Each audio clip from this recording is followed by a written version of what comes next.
Bonjour à tous, vous êtes sur la chaîne Demain pour un nouveau VIP Club. Rock, rap, musique métissée et universelle ou encore message positif. La musique est le mode d'expression qu'ils ont choisi pour combattre les clichés. Je suis ravie d'accueillir aujourd'hui la chanteuse qui se dit libre comme l'eau, Inaitch, le rappeur Kerry James et enfin Luis Saldana et Kamel Tenfish, membres de l'Orchestre National de Barbès. A tout de suite.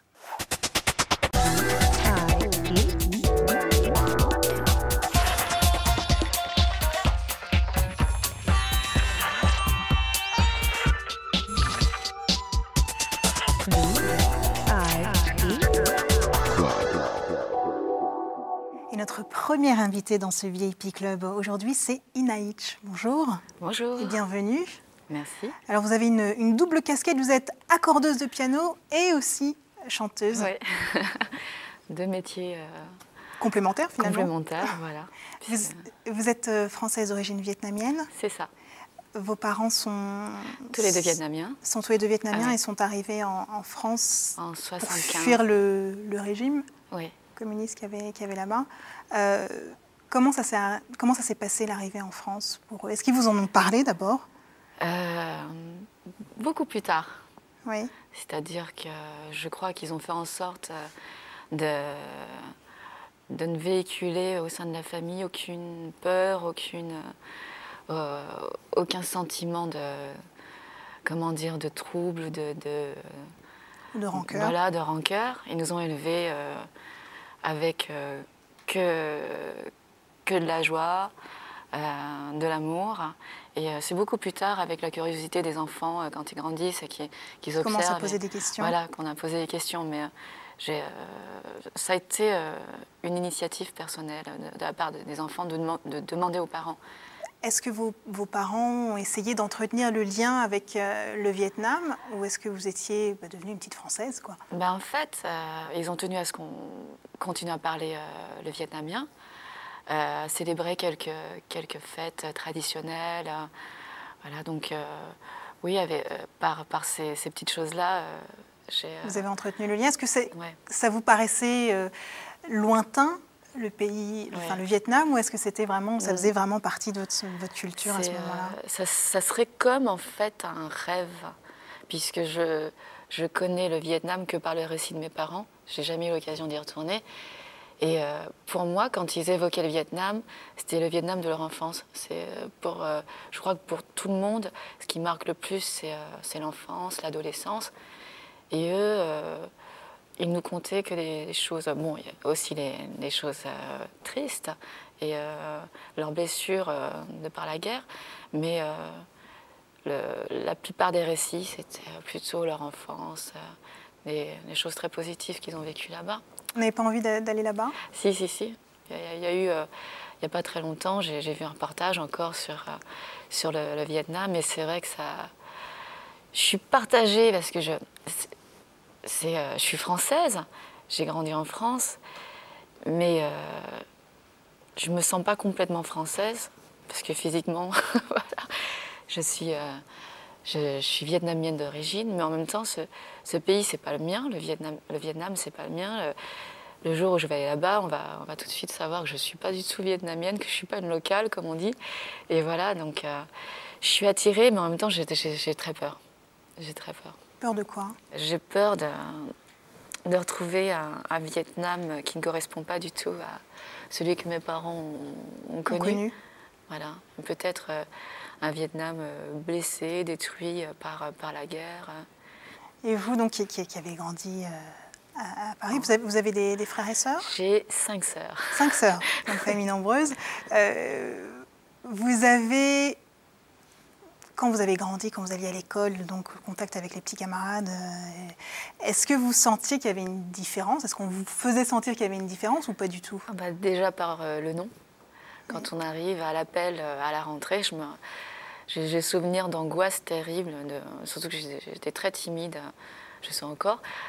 Mais à la rentrée, quand on fait l'appel, quand les profs font l'appel et qu'ils écorchent votre nom, et puis que ce n'est pas un nom français, c'est déjà le rappel à l'ordre, on va dire.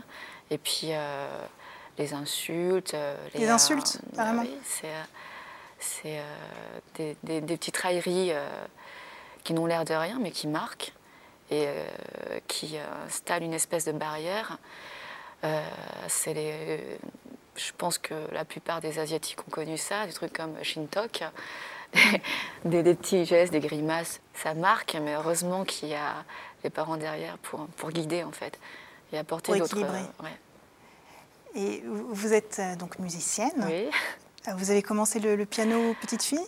À l'âge de 9 ans, en fait. Donc assez tôt. Et c'était du piano classique. Je précise piano classique parce qu'évidemment l'évolution musicale que vous avez suivie par la suite est quand même un petit peu différente. Ouais, votre album qui s'appelle In H, on peut le qualifier comment? C'est rock, mais rock... C'est rock... Il y a un petit côté un peu punk par moment presque. Énergique, on va dire. Rock énergique. Rock enragé, colérique, je sais pas, c'est du rock, c'est moi en fait. Je pourrais pas... D'abord, In H, ça veut dire quelque chose? C'est un dérivé très personnel. C'est d'un mot vietnamien qui est In Ich. Si on décompose, en fait, In veut dire vacarme et Ich utile. Et In Ich, c'est un onomatopée qui évoque un bruit répétitif, incessant et dérangeant. Et ça décrit votre musique ou ça vous décrit vous? Ça me décrit moi. Voilà. Et sur l'album qu'on a vu, vous avez la bouche... Je suis bâillonnée. Vous êtes bâillonnée, est-ce que... Avec des... c'est quoi? C'est symbolique? C'est quoi? C'est très symbolique en fait. Je voulais une pochette qui représente, qui est une signification. C'est vrai que la plupart des pochettes aujourd'hui qu'on voit sont plutôt des portraits d'identité, 3/4, très beaux, très lisses, voilà. Et je voulais que ma pochette soit une espèce de résumé de tout ce qui y avait dans mon album. Et donc cette représentation d'une femme, parce qu'on ne connaît pas dessus, donc d'une femme bâillonnée, et pas par n'importe quoi en fait, c'est par un élément doré, en fait c'est avec de l'or.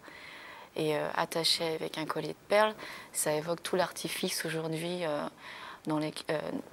avec lesquels les gens aujourd'hui s'emprisonnent. On est esclave aujourd'hui dans cette société de tous ces artifices qui font qu'il y a une frustration qu'on ressent dans cette société chez les êtres. Et moi j'ai vécu ça aussi. Donc voilà, c'est très symbolique. On va écouter un extrait justement de votre album qui s'appelle Libre comme l'eau. On écoute.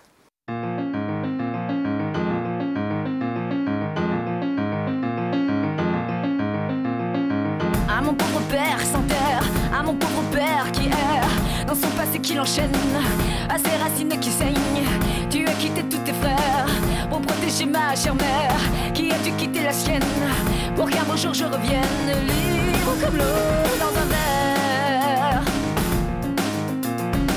À ma pauvre mère sans mère, à ma pauvre mère qui se perd dans ses souvenirs les pires, c'est qu'elle garde pour maudire cette fratricide guerre, celle qui l'a fait étrangère dans son pays loin d'ici.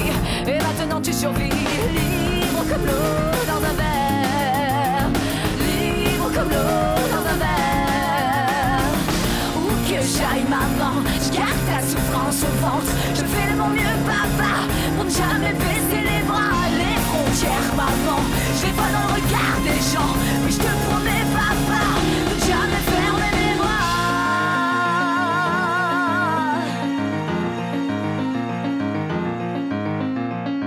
Et chaque jour j'enterre dans ma chair vos blessures, toutes vos... Je vous voyais très concentrée en écoutant les paroles. C'est l'histoire de vos parents en fait, cette chanson-là. L'histoire de mes parents, ouais. C'est une chanson hommage en fait à leur parcours, leur sacrifice et on va dire une partie de leur vie brisée par cette histoire en fait, par la guerre. Et pourquoi ce besoin d'écrire une chanson sur quelque chose que vous n'avez pas vécu directement? Parce que là vous parlez de l'histoire de vos parents, pourquoi ce besoin de... L'exil, oui. Même si je ne l'ai pas vécu, je le ressens. C'est quelque chose qui est tout le temps évoqué. Tout le temps. C'est, en plus, comme les parents, en fait, on les découvre en grandissant aussi. À chaque fois, on relance toujours le sujet, le thème, pour savoir ce qu'ils ont réellement vécu. quels C'est-à-dire êtres... que pour vous protéger, ils ne vous disent pas tout? Voilà, ils ne nous disent pas tout, parce qu'ils ont voulu qu'on ait une enfance, on va dire... équilibrée, saine, sans peur. Et nous, en grandissant, on s'aperçoit bien qu'il y a voilà, que tout n'est pas beau, tout n'est pas rose. Et donc... et vos parents sont retournés au Vietnam depuis? Enfin, ma mère une fois. Oui. Et ça l'a, je pense, plus perturbée qu'autre chose, puisque elle ne s'attendait pas à avoir un pays qui avait complètement aussi, changé, peut-être. Ouais. Puis la pauvreté. Ouais. Et le décalage avec le tourisme, en fait, puisque... Vous avez l'impression que ça accentue le déracinement, du coup? Oui, carrément. Mais c'est un sujet qu'on évoque tout le temps. J'apprends de plus en plus sur mes parents, pas en tant que parent, mais en tant que ma mère en tant que femme, comment elle a vécu, mon père en tant qu'homme, et dans leurs rêves brisés, dans leur... Et pour eux, en fait, ils sont venus en France pour que nous, on puisse avoir nos rêves.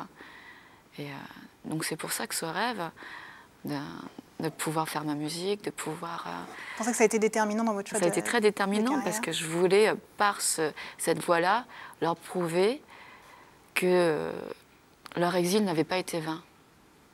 Et de manière, par la voie artistique, pour moi, c'était la manière la plus voyante, on va dire. C'était vraiment pour marquer le coup. Et donc, et vous avez grandi avec un papa qui était très très ouvert sur les différents types de musique. Ouais. Chez vous, il y avait un peu tout. Au Vietnam, il était déjà intéressé par la culture occidentale.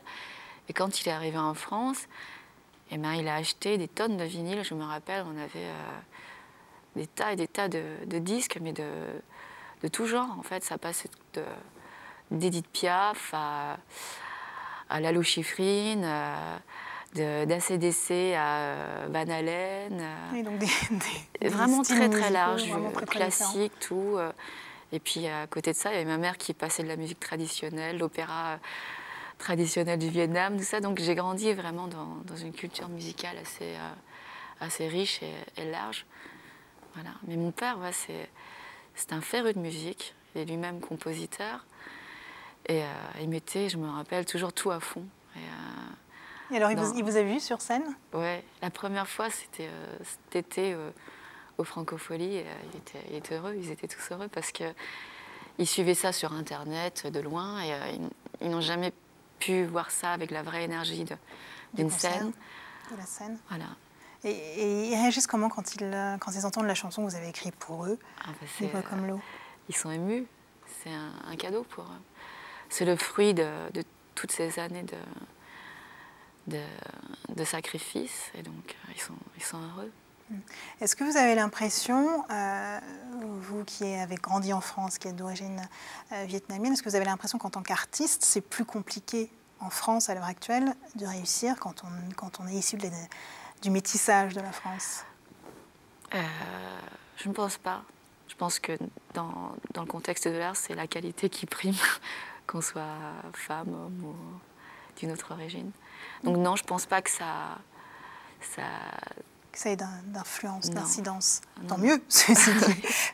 Comment vous êtes passé de la musique classique je ne dis pas qu'il n'y a pas de passion dans la musique classique, hein, il y en a beaucoup évidemment, mais de la musique classique au rock agressif, comme vous disiez tout à l'heure? C'est pas si éloigné. Vous trouvez? C'est l'outil qui change. Ouais. Vous avez gardé le piano? Oui. Dans les deux cas? Mais je vais dire, c'est pas si éloigné dans la mesure où, dans la musique classique, il y a des œuvres extrêmement enragées. C'est très rythmique, dynamique, c'est passionné. Et je pense que c'est pas si éloigné dans le fond. Alors, en préparant cette émission, je suis allée sur votre site internet. Et alors, la première image qu'on voit, c'est des touches de piano avec ce qui m'est apparu comme étant du sang. Oui, on m'a souvent parlé de cette photo. Ça surprend quand même. Ça surprend moi-même lorsque ça m'est arrivé. Puisque c'est vrai, d'accord. Non, ça n'a pas été du tout monté, ni calculé. Ça s'est vraiment passé, ce sang sur le piano. En fait, c'était pendant un concert des Chantiers des Franco. Je suis montée sur scène et j'ai dû me blesser sans le voir avec une boucle de ceinture. je monte sur scène et voilà, je me frotte les mains comme d'habitude. Et là, je vois que je saigne. Et je me dis, merde, d'où ça vient? C'est pas une blessure très importante. Ça commençait à saigner un petit peu. Et j'avais rien pour m'essuyer. Et puis en plus, on montait sur scène. Alors je me dis, bon, bah tant pis, voilà. C'est trop tard maintenant, je vais commencer le morceau. Les gens ne vont pas voir ce qui se passe sur le clavier. Donc j'entame le morceau, je joue, et prise dans l'élan et dans l'énergie du morceau, je ne fais pas attention au clavier, je joue. Et à la fin du morceau, je baisse les yeux et le clavier était plein de sang. Et il y avait des gouttes de sang, vraiment, il y avait des traînées de sang partout. Et là, Oui, je confirme, allez sur le site internet. Et d'ailleurs, vous allez voir, le clavier, effectivement. J'ai trouvé ça rigolo. Voilà. Mais c'est vrai que c'est assez surprenant, quoi. Enfin, ça paraît agressif, Ouais, du coup. Agressif, peut-être, parce que... Enfin, moi, ça me choque pas plus que certaines choses qu'on voit aujourd'hui à la télé. Peut-être dans un autre contexte. Là, c'est un contexte hémoglobine, on va dire. Mais il y a des choses qui me choquent beaucoup plus aujourd'hui à la télé. La vulgarité chez la femme, par exemple. Moi, peut-être ma rage, ma passion, mon côté énergique peut choquer, mais il y a des choses que je vois aujourd'hui à la télé, je sais pas, qui me choquent énormément. Vous pensez que la musique, votre musique en l'occurrence, c'est une façon de dénoncer des choses? Je dénonce rien, c'est un témoignage de ce que j'ai vécu, comme un journal intime. Et c'est quelque chose que je voulais, que j'avais de toute manière besoin d'écrire. J'avais besoin de les exprimer. Et donc voilà, je voulais partager ça parce que je me doute bien que je ne suis pas la seule à vivre ce genre de choses. Qu'est-ce qui vous a donné envie d'écrire, de passer le cap, de franchir le cap entre ce qu'on fantasme, l'image qu'on se fait de ce métier-là et l'envie de passer le cap vraiment? Qu'est-ce qui vous a fait vous décider? L'envie d'écrire, c'est venu... D'écrire et de monter sur scène aussi. Ça... C'est comme un appel. Je ne pourrais même pas dire quand est-ce que c'est venu comme ça. C'est une succession d'événements, de rencontres, et poussé par peut-être cette chose, je ne peux pas l'expliquer. Et le besoin de se prouver aussi à soi-même qu'on peut faire les choses, qui m'a mené à ça. Est-ce que l'histoire de vos parents, vous l'avez mieux digérée maintenant que vous avez fait tout ça, maintenant que peut-être ça vous a rapproché? Ça m'a rapproché énormément. Mais non, ça va pas mieux. Non, ça ira jamais, en tout cas à ce niveau-là, puisque c'est une, comment dire, c'est une blessure, une douleur, c'est une blessure vive. C'est marqué à vie. Ça fait partie de votre identité aussi. Ouais. Et identité musicale aussi, du coup. On va accueillir notre deuxième invité, si vous voulez bien. Il est lui aussi passionné de musique et de mots, surtout. Les mots qui sont un petit peu, comme vous dites sur votre site internet, une arme. Enfin, vous, c'est la musique. Lui, la musique et les mots aussi. Il s'agit de Kerry James. Kerry James, bonjour et merci d'être avec nous dans le VIP Club. On va essayer de vous découvrir pour ceux qui ne vous connaissent pas. Vous êtes né en Guadeloupe. C'est ça, aux Abîmes. De parents haïtiens. Voilà. Et vous êtes arrivé ici en métropole, vous avez autour de 8 ans. En 1985, c'est ça. Est-ce que, à votre arrivée en métropole, il y a eu une adaptation simple ou est-ce que vous avez senti tout de suite qu'il y avait un décalage avec la métropole? C'est assez lointain pour que je puisse m'en souvenir précisément. La première chose que j'ai remarqué, c'est que le temps était gris et qu'il faisait froid. Et qu'il faisait extrêmement froid. Après, ça a été difficile pour d'autres raisons, parce que j'ai d'abord été en pension. Donc loin des parents? Loin de mes parents, et que la plupart des enfants pouvaient eux, aller voir leurs parents le week-end, mais ma mère ne pouvait pas venir me prendre tous les week-ends, parce qu'entre-temps, elle cherchait un lieu pour qu'on puisse habiter ensemble avec mes sœurs, puisqu'à l'époque j'avais que des sœurs. Donc voilà. Est-ce que vos parents ont essayé d'entretenir un lien entre vous et la culture de leur pays d'origine? Mon père surtout, parce que les Haïtiens Ce sont des gens qui sont très attachés à la culture. Et mon père était quelqu'un qui avait beaucoup d'ambition pour moi. C'est pour ça que j'étais en pension, même si ça coûtait assez cher et qu'il devait faire beaucoup de sacrifices pour ça. Et donc il m'envoyait régulièrement des livres sur l'histoire d'Haïti. Voilà, il m'avait même inscrit à une école de journalisme. Ah oui. Mais après, Déjà. j'ai pris d'autres voies, malheureusement. Mais malheureusement, vous dites? Ouais, malheureusement. J'ai pas été le fils qu'il voulait. Mais il est peut-être, vous avez peut-être dépassé ces espérances, non? Aujourd'hui, c'est différent, mais bon, une époque où je l'ai déçu, et voilà, c'est quelqu'un d'assez radical. Et là, par exemple, j'ai eu de ses nouvelles que récemment, mais pendant 15 ans, j'ai pas eu de ses nouvelles. Oui. Voilà. Vous avez commencé assez jeune, le rap, en fait? Ouais, mon premier disque, il est sorti en 1992. Donc je devais avoir 13-14 ans. Pourquoi le rap? Le rap de manière naturelle, parce que j'aimais tout simplement. Et j'ai eu la chance, quand j'ai quitté la pension, de venir à Orly, dans le 94, qui était une ville qui avait déjà une culture hip-hop très développée. Il y avait beaucoup de groupes. Et donc j'avais déjà des modèles, c'était des groupes qui faisaient des choses assez structurées, des morceaux avec des thèmes, des refrains. Et alors justement, à 13 ans, quand on débute, c'est quoi les thèmes des chansons?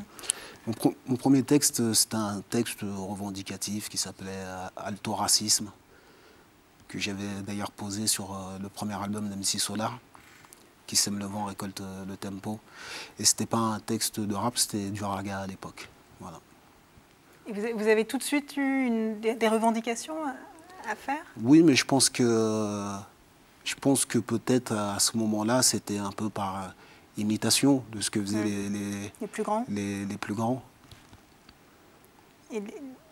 Est-ce que vos parents, par exemple votre maman, parce qu'à un moment donné, enfin, vous n'étiez plus seul, quoi, vos parents votre maman est revenue, enfin, vous êtes retourné vivre avec votre maman, est-ce qu'elle n'a pas eu peur de vous voir partir avec des plus grands, des mouvements de rap qu'elle connaissait peut-être pas et qui peut-être l'inquiétaient? Non, au contraire, à l'époque, quand nous on a commencé le rap, celui qui faisait du rap, c'était justement pour échapper à la rue. Aujourd'hui, les choses elles sont devenues plus confuses parce que les rappeurs veulent être des voyous et certains voyous voudraient faire du rap. Mais à l'origine, celui qui faisait du rap dans la cité, c'était pas un méchant. On appelait ça un zoulou, quoi. Donc, il n'y avait pas de crainte à ce niveau-là. Puis il y avait un travail. Enfin, c'était vraiment un travail. Vous travailliez votre texte. Par contre, elle a eu peur pour l'école, par contre. Vous avez continué l'école ou à ce moment-là Non, j'ai continué, mais en 1992, on a sorti notre premier maxi, parce qu'il y avait Chris Cross à l'époque, et qu'on a rencontré des producteurs qui voulaient faire de nous les Chris Cross français. Donc c'est vrai qu'à 14 ans, je me suis retrouvé au bain-douche. À 14 ans, oui. Moi, je ne rentrais pas à 14 ans. J'arrivais en limousine, je me retrouvais au bain-douche, après je me retrouvais au Midem de Cannes. Et comment on garde les pieds sur terre et comment on arrive à relativiser quand on a 14 ans et qu'on se retrouve au milieu de tout ça? J'étais pas seul. Je pense que parmi ceux avec qui j'ai partagé cette aventure, il y a des gens pour qui ça n'a pas été bénéfique et qui vont souffrir toute leur vie. Et moi, grâce à Dieu, j'ai réussi à relativiser. Puis après, comme ma passion, elle était plus forte que toutes ces paillettes.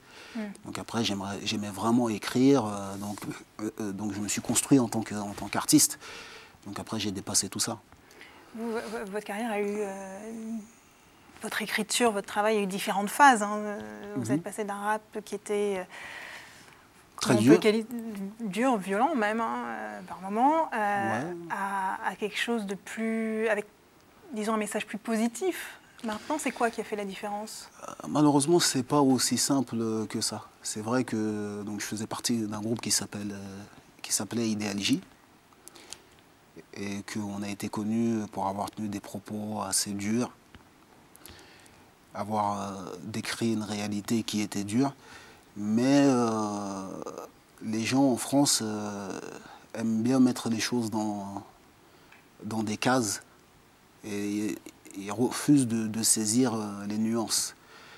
J'avais par exemple dans l'album d'Idéalgie, Le combat continue, qui était sorti en 1998, un morceau qui s'appelle Hardcore, où je disais des choses qui étaient très très dures, ou un morceau qui s'appelait Pour une poignée de dollars, où je racontais une agression qui avait vraiment eu lieu. Mais j'avais aussi déjà un morceau qui s'appelait Un nuage de fumée, dans lequel je blâmais l'usage des drogues dites douces, même si je disais que j'en fumais. Et donc j'incitais pas les gens à fumer des drogues. Donc ça n'a jamais été totalement noir et totalement blanc. Et s'il y a eu différentes étapes dans mon parcours musical, c'est parce que ma musique a toujours été le reflet de ce que je vivais sur le moment. Avec un petit décalage, puisque quand on écrit un disque, il sort souvent 8 mois après, puis il y a la promo, donc on a encore le temps de changer pendant ce temps-là. Et donc j'ai toujours écrit ce que je vivais, et comme on évolue beaucoup entre 20 et 30 ans, donc j'ai beaucoup évolué, donc ma musique a beaucoup évolué également. Est-ce qu'il y a des choses que vous regrettez? Ouais, bien sûr. Que vous avez écrit. Il y a des choses que j'ai écrites, que j'ai regrettées, et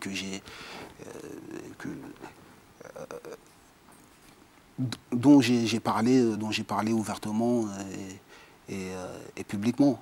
Mais comme peut-être j'écris aujourd'hui des choses dont je ne me rends pas compte et que je regretterai plus tard.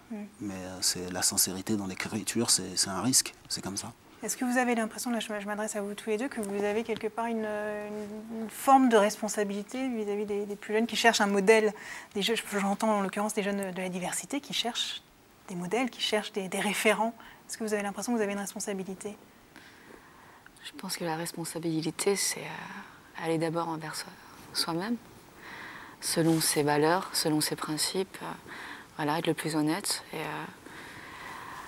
après, c'est difficile de apporter, mais est-ce qu'il n'y a pas quelque part, malgré tout, de facto, une responsabilité?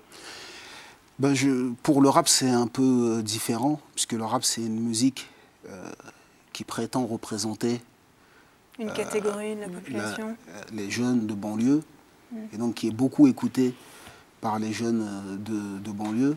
Donc je pense que, bien évidemment, on a une responsabilité dans le message qu'on véhicule, et qu'on peut pas nier que les jeunes sont influencés par nos écrits, même s'ils sont d'autant plus influencés par le contexte social, par le chômage, par la discrimination sociale, raciale.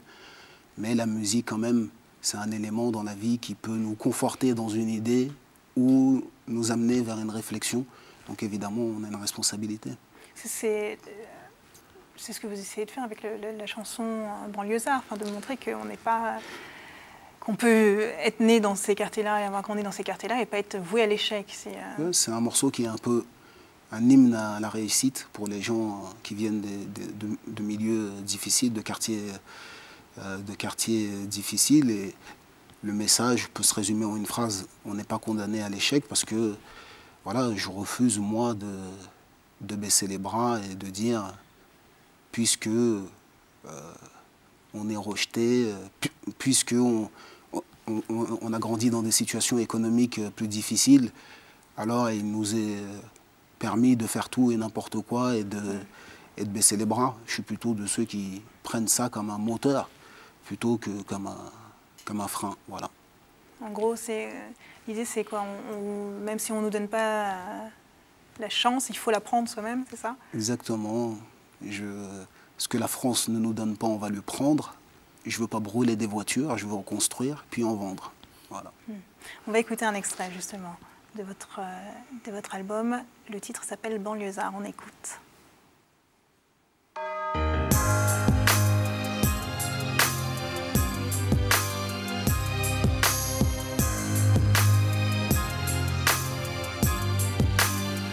On n'est pas condamné à l'échec. Voilà le chant des combattants banlieusards. fier de l'être. J'ai écrit l'hymne des battants, ceux qui ne font pas toujours ce qu'on attend d'eux, qui ne disent pas toujours ce que l'on veut entendre d'eux, parce que la vie est un combat. Pour ceux d'en haut comme pour ceux d'en bas. Si t'acceptes pas ça, c'est que t'es qu'un lâche. Lève-toi et marche, c'est un pour les miens, arabes et noirs pour la plupart et pour mes babtous. Prolétaires et banlieusards, le 2, ce sera pour ceux qui rêvent d'une France unifiée. Car à ce jour, il y a deux France qui peuvent le nier. Et moi, je suis de la deuxième France, celle de l'insécurité, des terroristes potentiels, des assistés. C'est ce qu'ils attendent de nous. Mais j'ai d'autres projets qui nous retiennent ça. Je suis pas une victime, mais un soldat, regarde-moi. Je suis noir et fier de l'être. Je manie la langue de Molière, j'en maîtrise les lettres. Français parce que la France a colonisé mes ancêtres. Mais mon esprit est libre et mon Afrique n'a aucune dette. Je suis parti de loin, les pieds entravés. Le système ne m'a rien donné, j'ai dû le braver. Depuis la ligne de départ, ils ont piégé ma course pendant que les keufs me coursaient, eux investissaient en bourse. J'étais censé échouer, finir écroué, la peau trouée. Et si j'en parle, la gorge nouée. Voilà, extrait de Banlieusards, un extrait de votre 3e album. Alors chez vous, ce qui est assez particulier pour un rappeur, en tout cas, c'est le rôle de la religion dans votre travail. C'est vrai que ça paraît assez surprenant de lier la religion avec le rap, quoi. Non, c'est comme je vous expliquais, j'écris ce que je vis. Et il y a eu un moment de ma vie où la religion a pris une place importante.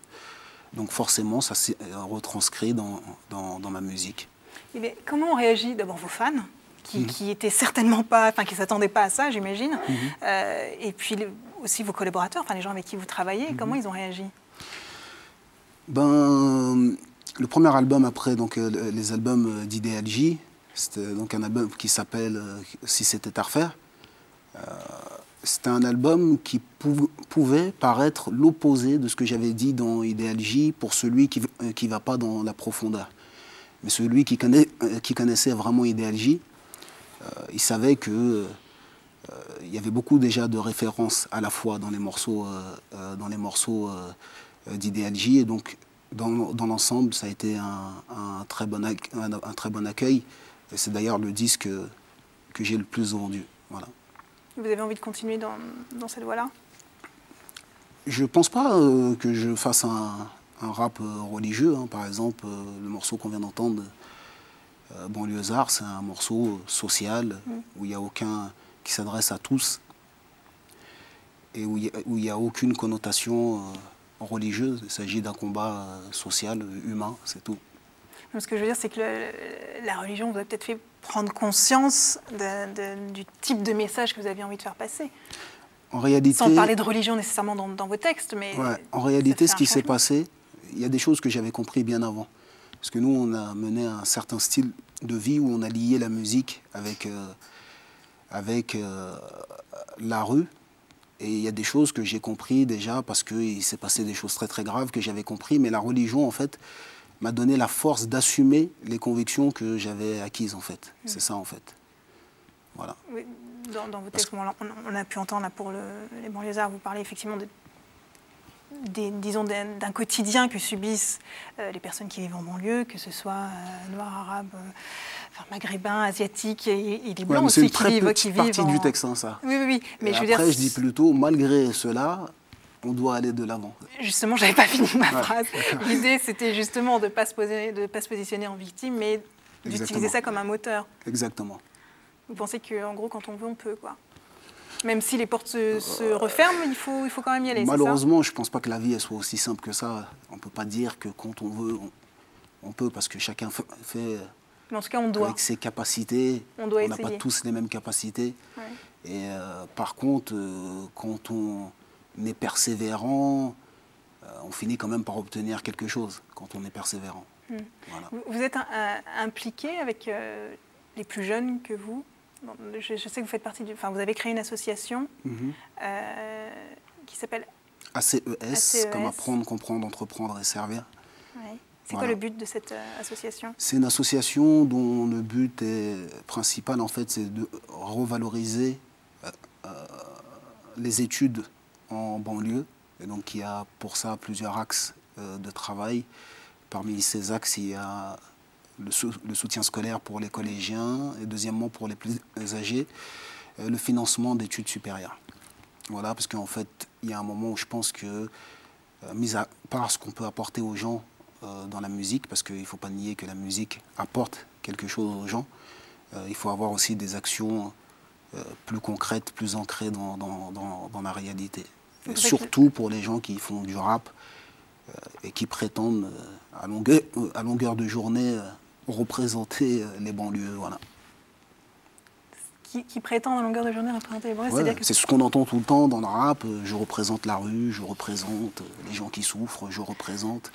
Voilà, et puis à un moment, quand on pose la question, d'accord, tu représentes, mais qu'est-ce que tu fais pour la banlieue? Tu vois, on gagne notre vie quand même en disant qu'on représente les gens de banlieue. Il y a un moment où il faut pouvoir se retourner, se regarder dans une glace et dire, je l'ai dit, j'ai gagné de l'argent, mais j'ai aussi redistribué ce que j'ai gagné. Voilà. Vous pensez que le moment charnière, c'est l'éducation? C'est-à-dire qu'il faut s'y prendre tôt? Je pense que dans le combat social, c'est le plus judicieux aujourd'hui, c'est de se battre pour que nos petits frères aillent à l'école, qu'ils poursuivent des études, obtiennent des postes importants, obtiennent des postes où ils vont gagner de l'argent, pour qu'on représente un jour une force économique, parce que je pense que avant d'être dans un pays raciste, on est dans un pays capitaliste. Et que le jour où les Noirs et les Arabes et les autres qui viennent de banlieue et qui subissent aussi la discrimination sociale représenteront un poids économique fort, on sera beaucoup plus respecté dans cette société, tout simplement. Moi, je pense que ça se résume à ça. Voilà. Merci Kerry James. On va accueillir nos deux derniers invités, Kamel Tenfish et Luis Saldana, qui sont les deux membres qui représentent aujourd'hui sur ce plateau l'ONB, autrement dit l'Orchestre National de Barbès. Entrez, messieurs.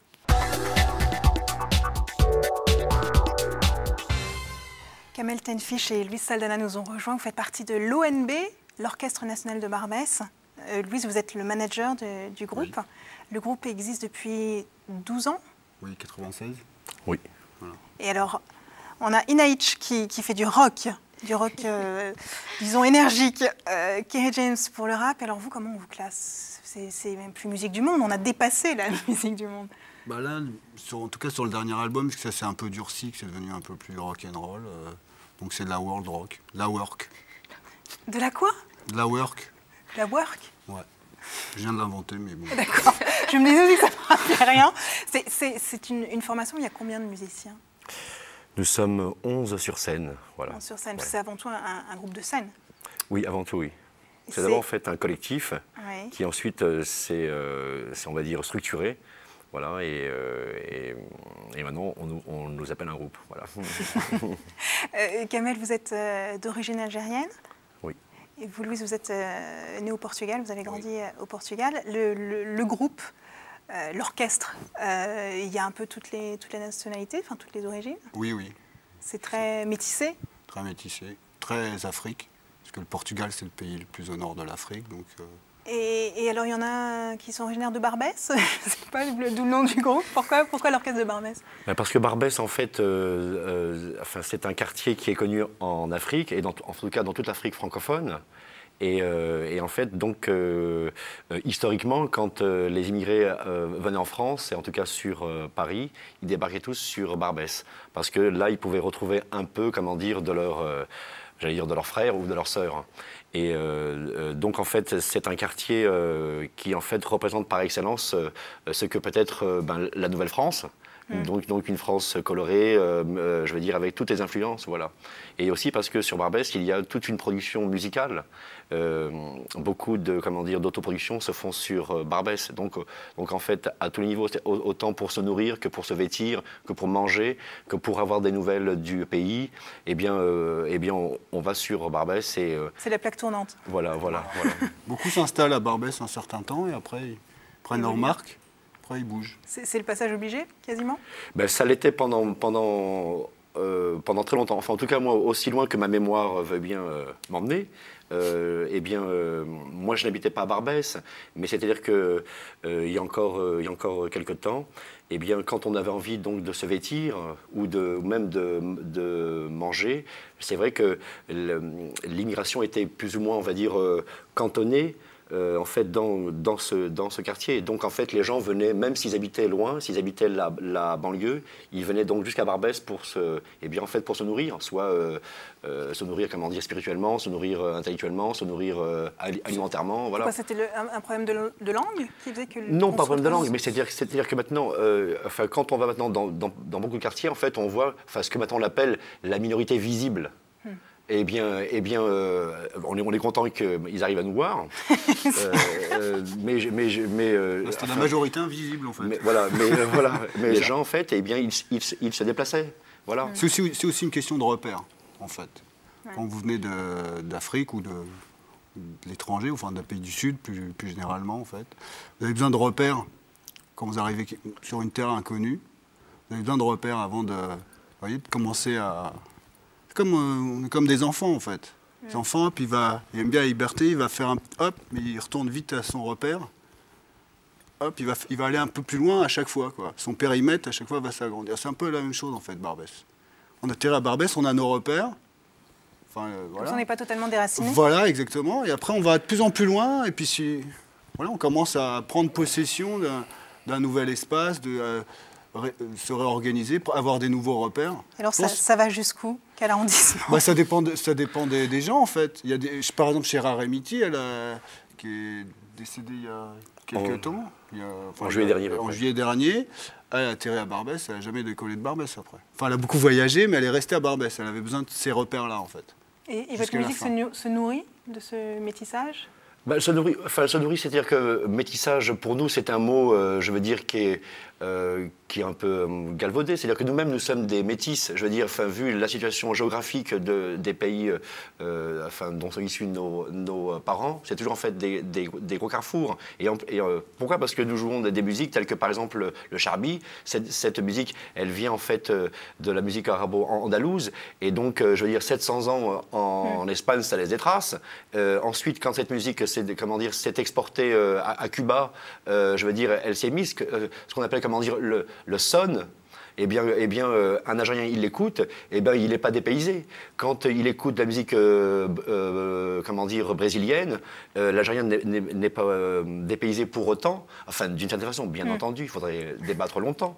Mais je veux dire, mais nous avons, aussi notre africanité. C'est-à-dire que, à travers, les influences du Mali, les influences, en fait, subsahariennes, eh bien, il y a donc des rythmes qui aussi appartiennent au Maghreb, en fait au patrimoine mondial. Donc c'est en cela où le métissage, en tout cas, il est facile à voir à travers la musique. C'est une des plus vieilles mondialisations, hein, la musique. Pour ceux qui veulent bien ouvrir un peu c'est une des plus vieilles mondialisations. Il y a la route de la soie, par exemple, ça a énormément fait avancer la musique, se mélanger. Au départ de Samarcande, voilà, ça fait tout le bassin méditerranéen. Après, il y a eu... Voilà, c'est vraiment la première mondialisation, elle est là, en fait. Je vous propose d'écouter justement un extrait de ce mélange. Mesdames, mesdemoiselles, messieurs, si je dois vous dire adieu, sachez bien que nos aïeux ont combattu avec nos enfants de la patrie. Le jour de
Résidence, extrait de l'album Alik de l'Orchestre National de Barmès.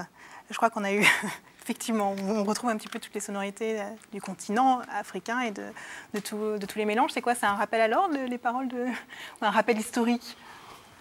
C'est un Polaroid sur maintenant, mais c'est un texte de 1970 quand même, de Slimane Azem. Un vieux texte. Donc voilà, il n'y a pas si longtemps, tu m'arrêtes hein, si je... Non, pour l'instant, je suis avec toi. Les personnes issues de l'immigration qui ont combattu, ils ne touchaient pas la même chose que les Français, enfin, Français d'origine française, si on peut dire. Donc, c'était pas très normal comme situation. Longtemps après, ça a été à peu près rétabli, grâce à un film. C'est dommage. Indigène? Oui. Enfin, c'est bien, et en même temps, c'est dommage qu'il faille C'est dommage que ça arrive tard. qu'il faille attendre aussi longtemps, c'est quand même incroyable. C'est super que ça soit réparé, mais... Ça a mis longtemps. Ça a mis longtemps. Et vous pensez que c'est important aujourd'hui encore régulièrement? Oui, bien, enfin, je vous coupe la parole, mais oui, bien sûr que c'est important parce que, enfin, moi aussi longtemps encore, enfin, que je puisse remonter dans ma mémoire, je veux dire, ces problèmes d'immigration, d'intégration, on a l'impression que ces problèmes, en fait, sont tout nouveaux, que ce sont des nouveau-nés à l'hôpital, comment dire, de l'immigration. Non, je veux dire, la relation entre la rive nord de la Méditerranée et la rive sud sont depuis, comment dire, depuis l'Antiquité. Et je veux dire, il y a toujours eu, comment dire, des déplacements de population. Et là maintenant, quand on voit par exemple les problèmes, comment dire, quant au droit au logement, quant à avoir une carte de résidence, c'est des problèmes que moi j'ai pratiquement toujours vécu. Alors moi maintenant, bon, je m'en sors, mais je n'oublie pas ce problème. D'autant plus que quand on allume, lorsqu'on écoute les médias, la presse écrite, la presse audiovisuelle, eh bien, il nous met toujours ce problème en première page. Les émissions aussi à la télévision, toujours basées sur l'insécurité, où en fait on reconnaît un peu une silhouette, je ne veux pas la nommer, mais tout le monde sait quelle est cette silhouette. Elle a une odeur pour certains. Elle a comment dire, elle fait du bruit pour les autres. Voilà, donc nous. Il y a une manipulation de la part des médias. De toute façon, il y a déjà une sémantique, toute une sémantique autour de l'immigration qui est quand même curieuse, quoi. L'intégration, je ne pense pas que les gens qui arrivent à Barbès, ils arrivent désintégrés déjà. Donc déjà, il y a toute une sémantique, voilà, minorité visible. Il y a toute une sémantique qui est en place et qui est un peu biaisée, quoi, qui est un peu dérangée dans un pays où la langue est où la langue est importante. Il y a des mots qui ne sont pas anodins. On peut se dire on s'en fout, mais non, il ne faut pas s'en foutre. Il y a quand même des mots qui sont utilisés, qui rentrent dans le langage commun et qui sont quand même curieux, quoi. Moi, quand je suis arrivé en France, j'avais pas l'impression d'être désintégré. Voilà. Faut prendre des nouveaux repères, certes, mais c'est des repères à travers ce que je suis, à travers ma personnalité. Mais ça, c'est le souci. C'est un souci qui dépasse même enfin, c'est philosophique. C'est un souci qui dépasse la notion d'immigration. C'est un souci. On n'est pas dans des sociétés qui développent l'individu. Donc on est dans des sociétés individualistes, mais pas dans des sociétés où on développe l'individu. Voilà, Voilà, et vous, c'est ce que vous essayez de faire avec votre musique?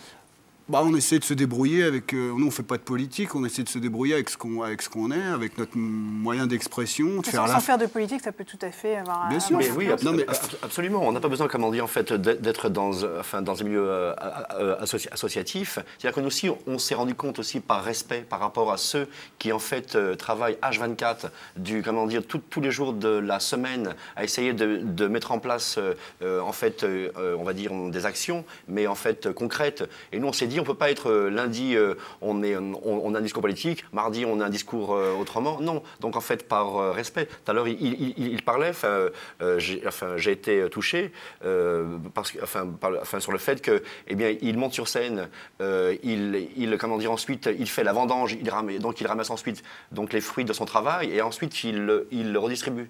Là, voilà un vrai langage et une vraie action politique. Les preuves actuelles, quoi. Nous, on s'est dit ce qu'on peut faire au moins, comment dire, c'est monter sur scène et être sincère. Et si les gens ensuite, eh bien, ils sont un peu plus pertinents, c'est-à-dire qu'ils ne vont pas s'arrêter au fait qu'ils peuvent danser et oublier le problème, s'ils peuvent se rendre compte, eh bien oui, qu'on a pris en fait tel morceau et que c'est pas en fait de manière innocente, si on a préféré celui-ci à tel autre, eh bien là oui, on amène notre comment dire, notre petit seau, comment dire, dans ce grand puits. Voilà, oui, nous sommes solidaires. Tout à l'heure, il parlait quand il faisait la distinction sur le discours dans le hip-hop. Moi aussi, je le rejoins complètement. Il m'a fait penser à un groupe en fait qui s'appelle que mes amis de la génération dessus m'ont appris, qui s'appelle The Last Poet. Je veux dire, les Last Poets, c'est un groupe qui date des années 60 et ils vivent encore. Je veux dire, enfin moi je me reconnais en cela parce que, comment dire, ils tiennent un discours en fait, on va dire conscient au sens où ils posent des problèmes de société.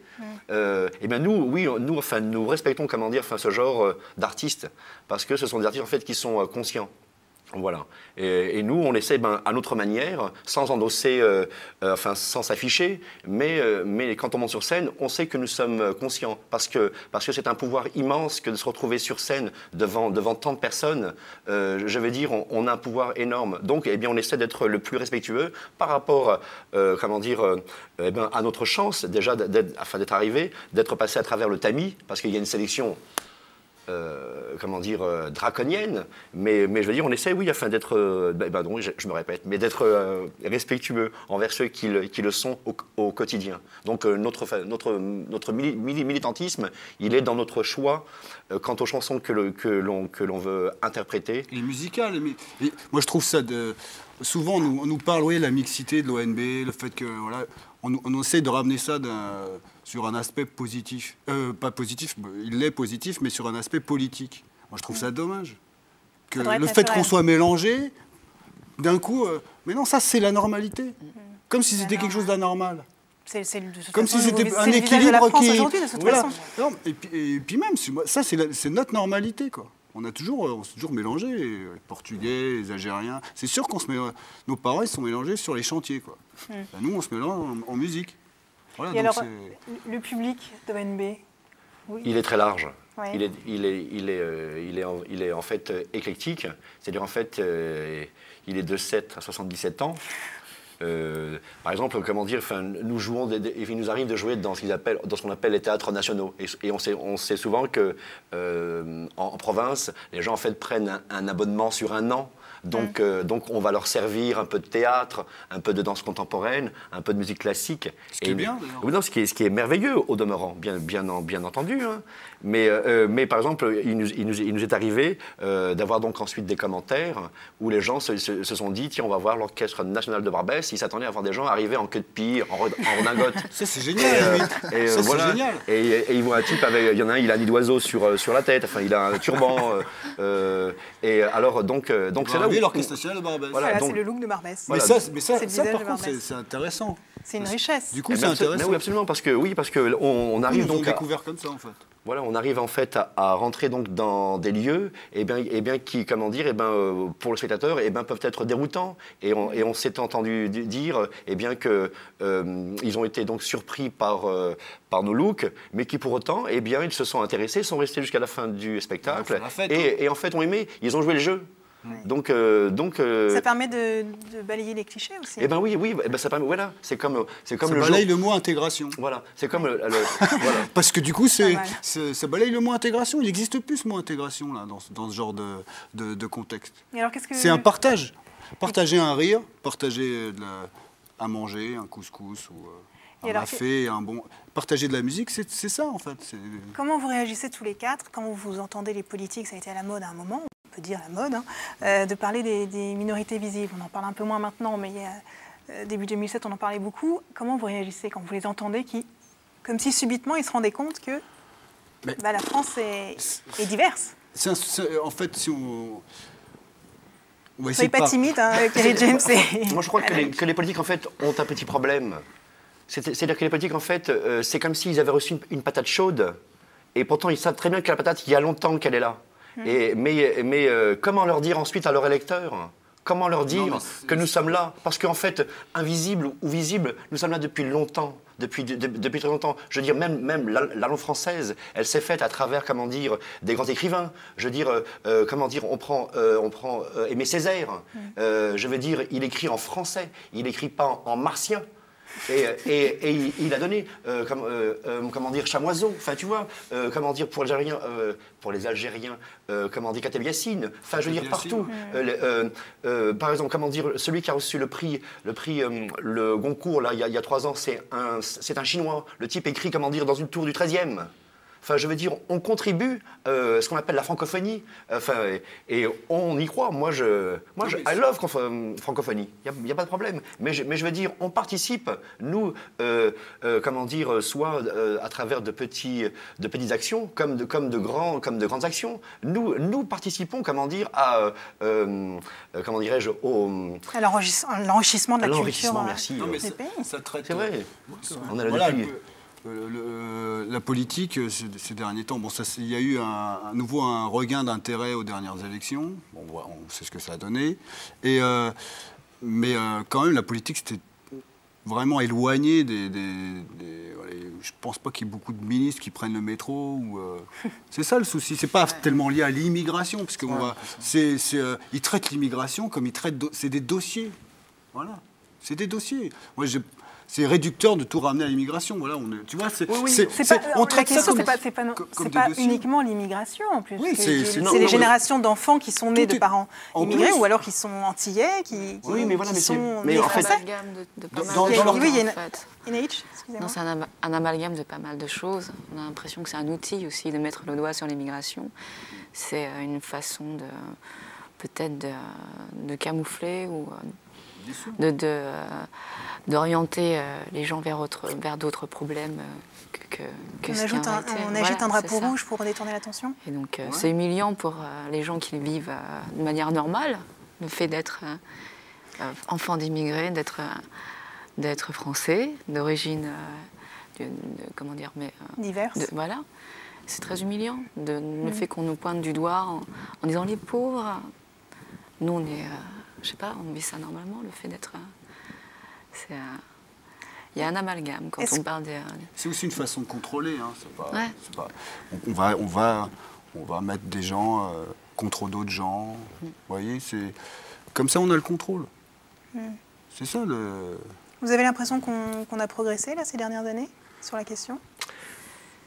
On a progressé, c'est-à-dire que quand je dis on, j'entends la France. Oui, bien sûr. Non, mais bien sûr, il y a comment dire, il y a de très bons exemples. Mais c'est-à-dire que il faut que les gens pensent que nous aussi. On n'attend pas après. C'est-à-dire que peut-être que nos parents, il leur manquait une chose fondamentale, c'était en fait le langage. C'est que moi je viens d'une famille où en fait on est en fait analphabète depuis longtemps quoi. Et moi j'étais à l'école et mes parents m'ont dit c'est à travers l'école comment dire que tu vas en fait t'en sortir. Et maintenant nous arrivons en fait à nous exprimer. Mais je veux dire alors donc la compréhension, le verbe est en fait aussi un outil. Donc ça permet en fait une meilleure en fait collaboration, un meilleur échange d'idées. C'est que aussi, enfin comme on dit, c'est que nous aussi on force la porte. Enfin comme il dit, c'est que nous on en veut. Je veux dire, c'est pas un esprit de revanchard, mais c'est juste parce que on sait où est notre idéal. On aspire à un idéal. Qui veut comment dire avoir une grosse machine à laver, qui veut comment dire, enfin s'épanouir intellectuellement, se réaliser. Voilà, se réaliser. Et donc nous avons été à l'école. Et nous savons parler, nous savons donc, en fait déchiffrer le code, mais juste pas pour être plus ou moins, mais pour être. Voilà, pour être. Merci à tous les quatre d'être venus. Vous êtes les bienvenus quand vous voulez dans ce VIP Club. Merci à vous de nous avoir suivis. Vous pouvez revoir l'émission en allant sur le www.demain.fr pour connaître les horaires. Et je vous dis à très très bientôt pour un prochain VIP Club. Salut.